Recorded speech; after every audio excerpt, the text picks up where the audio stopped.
Hello. Okay, so I want to personally casa about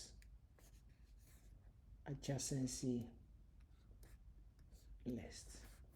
So is what I my previous videos now.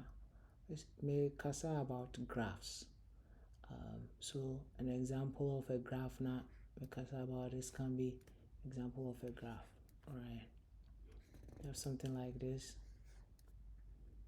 And then we can have something like this. Right.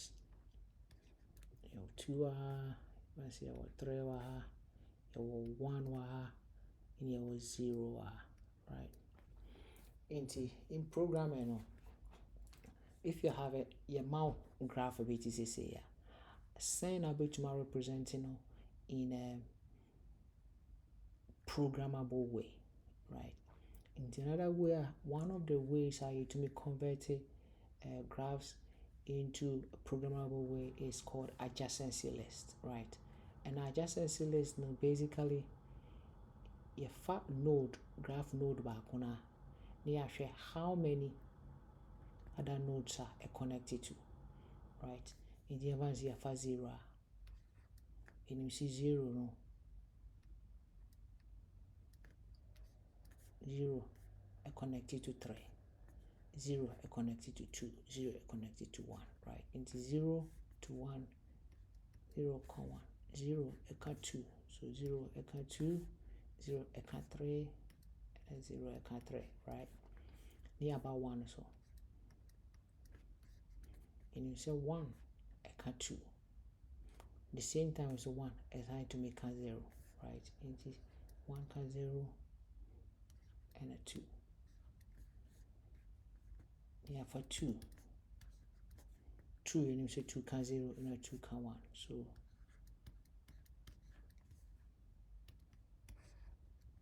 yeah, for 3 and you say 3 I can 0 pair, right? Into programmatically you need to represent a graph where you draw as you know like this, and I will show you ways you need to mark as a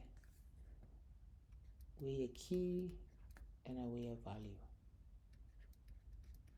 Right. Into way this one can be represented as a dictionary with dictionary values, no values near lists of connections some node way a bit to attach it, and key no a node no value nankasa, right? It usually in programming most of the time no so may represent a graph represent it as like a default dict list, which means keys in the bit my be x, and then the values will be a list, an array, right? So key can be y, and then the values will be another array over here. So that's a default list. So yeah, this is basically the a list representation of graph IFN adjacency list. All right. Okay. Thank you. Bye bye.